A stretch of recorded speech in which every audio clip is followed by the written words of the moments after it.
Então, o número 6 do nosso material didático, na página 121, diz o fim do governo Trajano. Em 117 da era cristã, ok? É quando termina o governo de Trajano. A história retrata Trajano como um bom governante.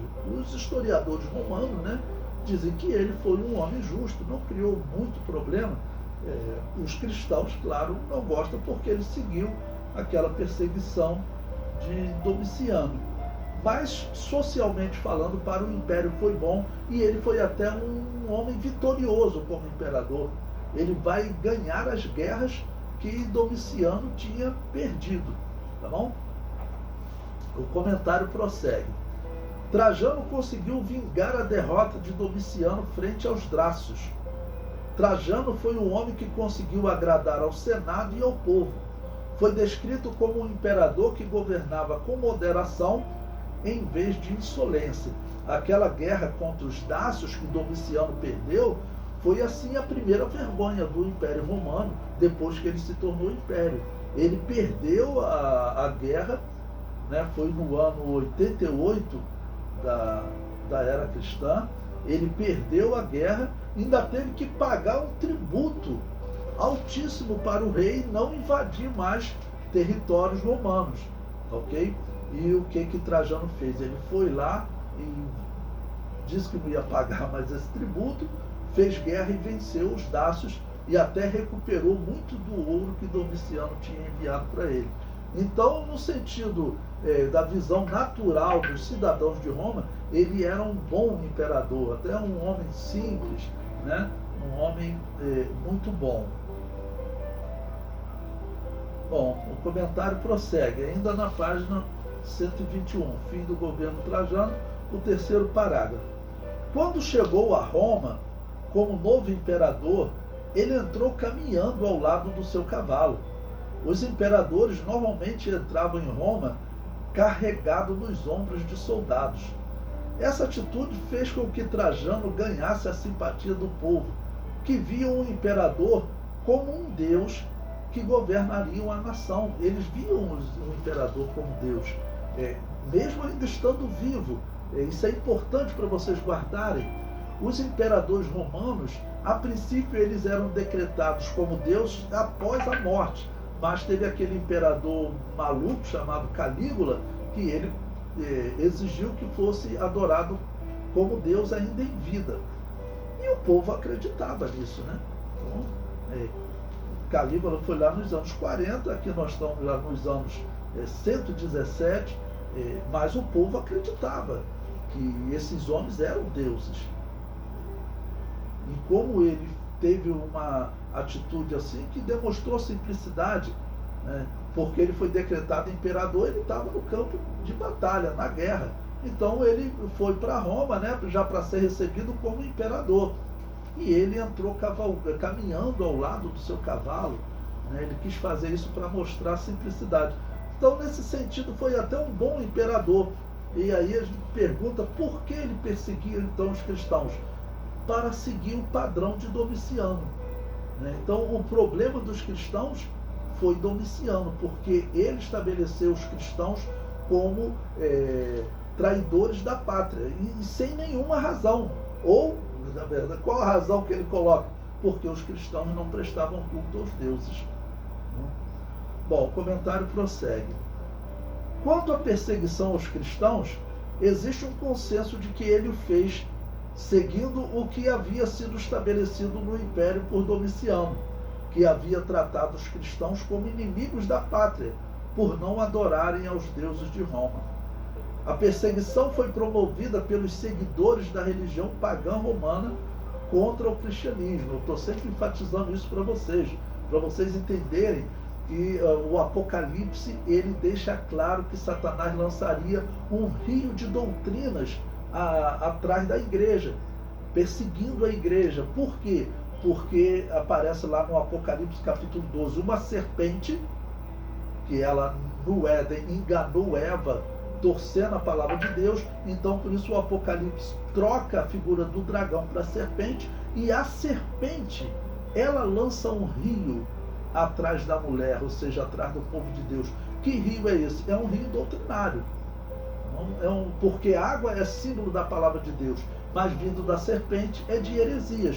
Nós vamos começar a estudar heresias absurdas agora a partir do 2º século, que a igreja vai de uma certa maneira resistir, mas no 3º século, aí no 4º século você já vai encontrar a igreja com esqueleto, né, dizendo que era de um mártir, mas na verdade era o paganismo, o mesmo esqueleto que os pagãos usavam, né, antes de Constantino, eles vão estar usando na igreja católica. Será a mudança que nós vamos ver aí nos 200, 300 anos seguintes. Então, mas esse mal ele está sendo feito como? A religião pagã persegue o cristianismo e ela vai tentando corromper.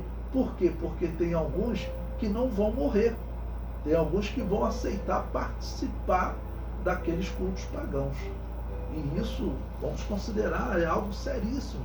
Porque o culto pagão, a possessão demoníaca era normal. Eles tinham que sacrificar animais, inclusive se alimentar daquelas coisas que eles sacrificavam aos pagãos, sacrificavam ao demônio, como diz o apóstolo Paulo, né? Bom, eu coloco aí também a citação de um historiador, está aí o link completo, o endereço para vocês, que ele diz: o que se pensa hoje é que foram 3 séculos de opressão implacável e perseguição sistemática e ininterrupta dos cristãos por parte dos romanos, por parte do Império Romano. Mas cada imperador atuou de forma própria com os cristãos.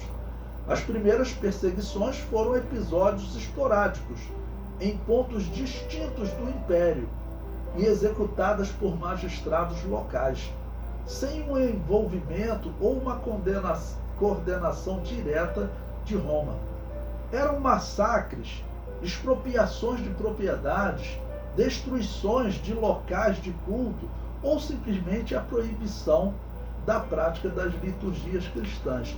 Bom, então o que esse historiador está dizendo é o seguinte: não foi uma perseguição que era o tempo todo, né, acontecendo. Ela tinha variedades. Tem perseguições que duraram 2 anos, outras duraram menos, e teve perseguições que duraram 10 anos. Não teve perseguições que ocorreram em todo o Império, teve perseguições que ocorreram em Roma só. Tá bom? Roma vai ser o centro da perseguição e onde terão mais bispos apóstatas e onde vai surgir as maiores heresias, né? Em Roma. Então, esse massacre aqui, morte de cristãos, expropriações de propriedade, porque a pessoa que denunciasse um cristão, olha, esse daí entrou para essa, chamavam de seita do cristianismo. Ele denunciava para o governo, ele ficava com a propriedade do cristão. Tá bom? E também, em outros casos, destruições de culto, né? E prossegue. Cada governador, cada magistrado tinha ampla autonomia sobre a forma de aplicar medidas repressivas, o que dependia de fatores como a situação da província na época.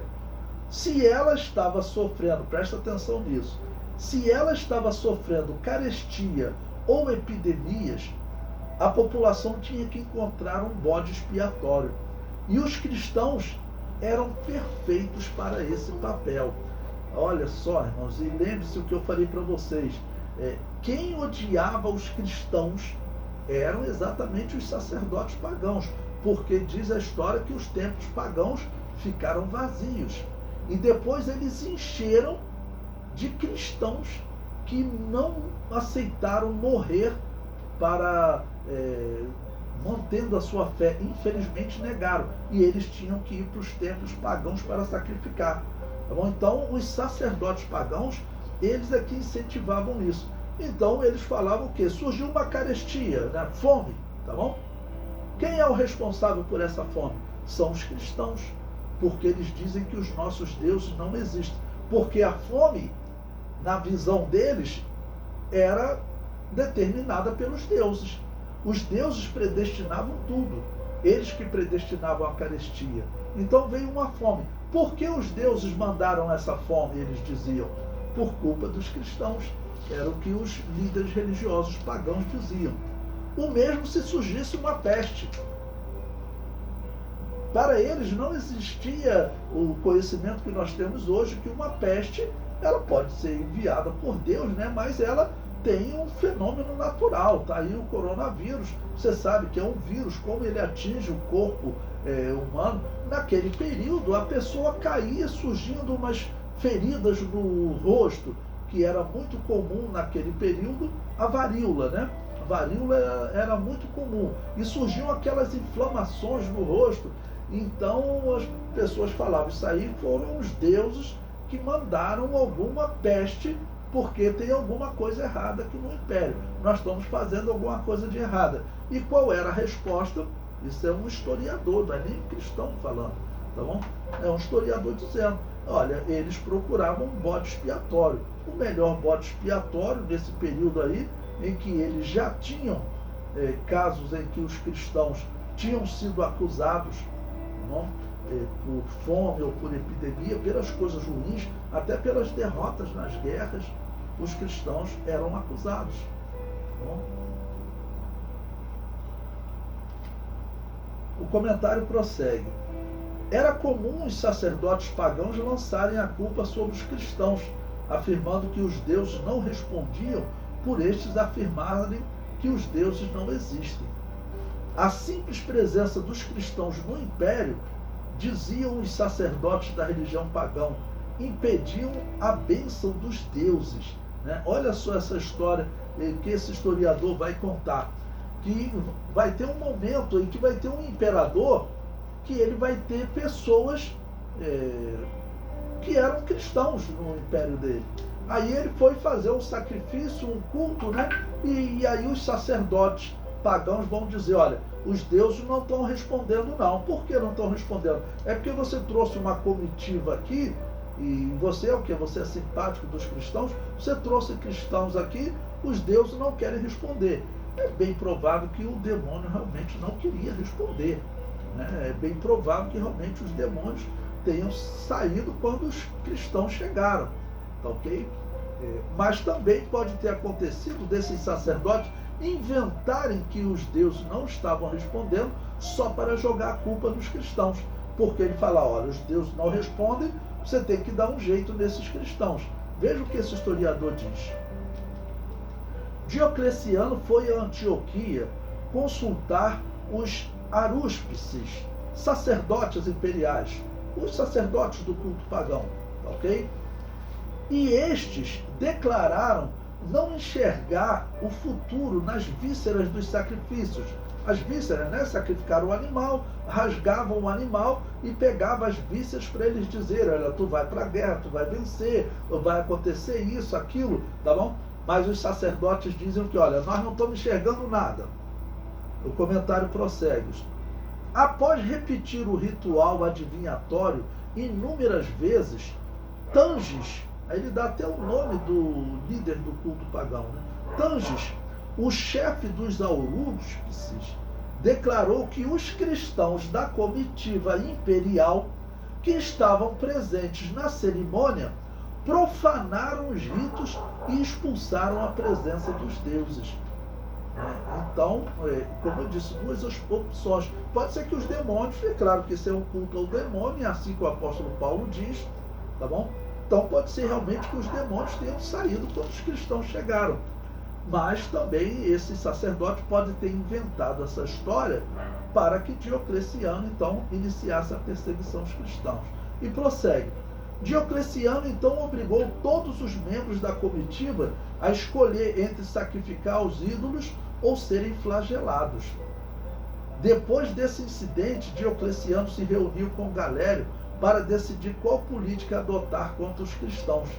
Enquanto aqueles estavam satisfeitos em afastar os cristãos do exército e da administração pública, estes desejavam uma verdadeira perseguição com a proibição do culto, a demolição das igrejas e a pena de morte para aqueles que não renegassem a fé. Outros magistrados e oficiais militares que foram chamados a opinar apoiaram Galério. Consultado o oráculo de Apolo, ainda vão consultar um outro demônio, né? Consultado o oráculo de Apolo em Mileto, disse que pessoas ao redor do mundo o impediam de ver o futuro. Quem era? Eram esses cristãos, né? Estavam impedindo Apolo de ver o futuro. Tá bom? Diocleciano acabou por ceder e um novo edito foi promulgado, ordenando que cessassem as assembleias cristãs, fossem demolidas as igrejas e lançados na fogueira os livros litúrgicos, além de obrigar todos os funcionários públicos cristãos a abjurar. Ou seja, quem estava servindo ali no palácio ia ter que negar a fé, ou então ia morrer. O edito deveria entrar em vigor em 24 de fevereiro de 313, mas em Nicomédia a perseguição começou um dia antes. A igreja da capital foi saqueada e demolida pela guarda pretoriana e os livros litúrgicos lançados às chamas. Bom, esse exemplo que eu citei aqui para vocês é um exemplo que nós temos bem documentado, que mostra os sacerdotes, onde aparece até nome de sacerdote pagão, então, planejando uma maneira, tá bom, de perseguir os cristãos, okay? Dizendo que os deuses não respondiam mais, não conseguiam ver o futuro, os deuses não mostravam mais o futuro e a culpa era dos cristãos. Isso para o imperador era assim o fim, porque para eles, para todo o povo, né, os deuses predestinavam a vitória ou a derrota. Se os deuses não estavam respondendo, ele ia sozinho para a guerra. Essa era vamos dizer, o que a religião pagã havia ensinado para eles. E eles seguiam esse pensamento. Vou fazer um paralelo com vocês. Lembre-se de Nabucodonosor. Quando ele teve um sonho e esqueceu o sonho, lembre-se que ele ficou apavorado, ele queria matar todo mundo no império, né?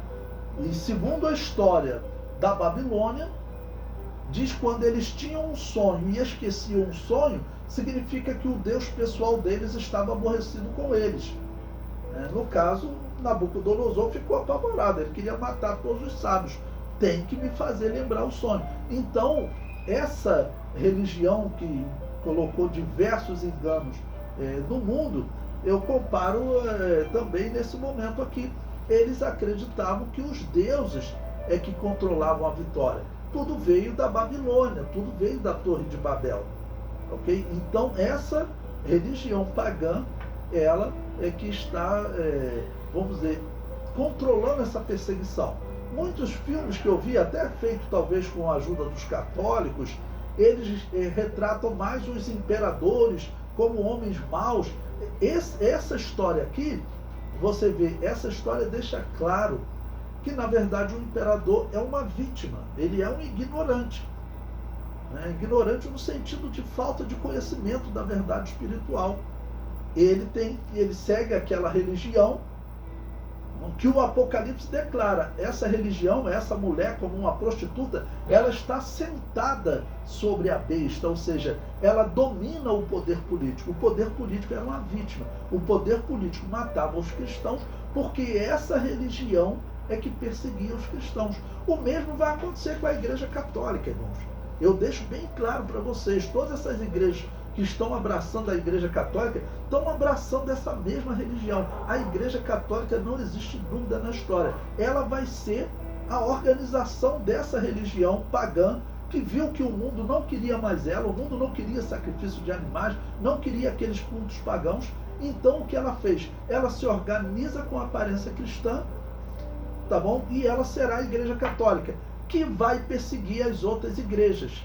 E vai fazer sempre a mesma coisa, entregar para o poder civil. Quando a Igreja Católica cria a Inquisição, tanto que ela fala, ela não matava ninguém, por via de regra. Tem muito caso que matava, mas ela só julgava herege, então coloca na fogueira, e o poder civil matava. Então, continua a religião, a Babilônia, sentada sobre a besta, que é o poder civil. Isso está acontecendo até hoje, irmãos. Isso está acontecendo até hoje. A Igreja Católica, essa religião da Babilônia, ela continua dominando até hoje. E o grande líder disso tudo é realmente a Igreja Católica. Então abram os olhos, porque essa questão é importante, isso influencia até na nossa salvação. Bom, vamos concluir essa parte aqui dessa perseguição de Trajano, fazendo uma comparação com a perseguição de Domiciano. O comentário prossegue, ainda na página 123. Mas Eusébio de Cesareia afirma que a perseguição nos dias de Trajano foram reduzidas quando comparadas com Domiciano. Veja o que ele diz. A resposta de Trajano foi promulgar um decreto do seguinte teor: que não se perseguisse a tribo dos cristãos, mas se castigasse quem caísse. Graças a isto, extinguiu-se parcialmente a perseguição, que ameaçava apertar terrivelmente, mas nem por isso faltaram pretextos aos que queriam fazer-nos mal. Algumas vezes eram as populações, outras as próprias autoridades locais, que preparavam os assédios contra nós, de forma que, ainda que sem perseguições manifestas, acenderam-se focos parciais, segundo as províncias, e grande número de crentes combateram em diversos gêneros de martírio. Então ele está dizendo o seguinte, olha, muitos cristãos morreram durante o governo de Trajano. Houve uma redução quando comparada, né, com a perseguição de Domiciano, porque, como eu falei para vocês, Domiciano era um homem religioso, ele era muito ligado aos sacerdotes pagãos, que inclusive salvaram a vida dele, onde já Trajano nem tanto. Bom, o historiador prossegue. O relato foi tomado da apologia latina de Tertuliano, mencionada mais acima. Traduzido é como segue. Mesmo assim, encontramos que foi proibido até que nos persigam. Ou seja, não vai perseguir, não vai mandar os soldados atrás. Efetivamente, Plínio II, governador de uma província, depois de condenar alguns cristãos e depô-los de suas dignidades, assustado por seu número. Bom, uma pausa aqui para poder explicar a vocês, né? Então veja, esse governador, que eu já até mostrei para vocês um texto que ele enviou a Trajano, né, diz que ele estava assustado com o número de cristãos. O número de pessoas que ele tinha que matar era muito grande. Então nós tínhamos, infelizmente, pessoas negando a fé, mas tínhamos pessoas que estavam firmes na fé, e o número realmente de mortos era muito grande. Então ele estava assustado por esse número. Eu contei para vocês em outro momento, vou até repetir, mas diz a história que às vezes eram tantos cristãos que eram presos, as cadeias estavam lotadas, e eram tantos sendo julgados, e eles tinham que fazer um documento, os romanos eram muito exigentes nisso, que às vezes anoitecia, não tinha tempo para julgar todo mundo. O que nós vamos fazer com esses cristãos? Bota eles na cadeia, amanhã a gente continua julgando. Não tem mais lugar na cadeia. As cadeias estão lotadas de cristãos. E às vezes então solta, amanhã a gente prende de novo. Então, para mostrar como era grande o número de cristãos, porque eu sempre digo, comparar a religião pagã com a mensagem do cristianismo, não tinha como. O poder do cristianismo, os cristãos como estavam vivendo nesse período, né, uma vida avivada, onde estavam sendo perseguidos, e então aqueles que realmente eram cristãos de fato, não tinha ali ninguém brincando, vamos assim dizer, tá bom? Então o próprio governador ficou assustado com o número dos cristãos e prossegue. E já não sabendo o que lhe restava fazer, consultou o imperador Trajano, alegando que, exceto por não quererem adorar os ídolos, nada de ímpio havia encontrado neles. Informava-lhes também o seguinte, que os cristãos se levantavam à aurora, de manhã bem cedo, e cantavam hinos a Cristo como a Deus, e que, para manter seu conhecimento, era-lhes proibido matar, cometer adultério, cobiçar, roubar e coisas parecidas. A isto Trajano respondeu que não se perseguisse a tribo dos cristãos, mas que se castigasse quem caísse. Também isto ocorreu nesse tempo, diz Eusébio de Cesareia. Ou seja, havia morte, mas o exército não buscava as pessoas. A lei não ia atrás daqueles supostos criminosos, mas se o povo denunciasse, eles tinham que agir. Então, mesmo assim, ele estava assustado com o número de mortos. Bom, e para concluir, eu comento. A quantidade de cristãos mortos pode ser medida pela quantidade de gladiadores mortos em festas de Trajano, tá bom? Porque eu falei para vocês que Trajano venceu os trácios. E diz a história que lá ele saqueou muito ouro, ainda conseguiu recuperar o ouro que Roma, o Domiciano, tinha enviado para ele. Então ele fez uma grande festa em Roma com um espetáculo no Coliseu. E esse espetáculo eram gladiadores se matando, né? Eram às vezes vários gladiadores lutando contra um leão, e às vezes eram cristãos lançados aos leões. Nós veremos história no segundo século, essa perseguição vai continuar. Nós veremos história, relatos literais de cristãos sendo jogados aos leões, tá bom? Então veja esse exemplo do que esse historiador fala, né, de Trajano comemorando a vitória e ele fazendo grandes eventos, tá bom? Que certamente envolvia também perseguição aos cristãos, apesar desse historiador ele não falar da perseguição aos cristãos, mas falar dos outros eventos. Como era comum aos gladiadores e também os cristãos, então nós podemos medir como os cristãos estavam sendo mortos. Veja o que ele diz. Trajano, para comemorar sua vitória sobre os dácios, durante os quais foram chacinados cerca de 10.000 gladiadores, né? Chacinado, né? E 11.000 feras, olha só leões e outros animais que eles colocavam lá, tá bom? Foram 11.000 animais, e gladiadores foram 10.000 gladiadores. Então, vamos dizer, era um evento grande porque ele estava festejando essa grande vitória.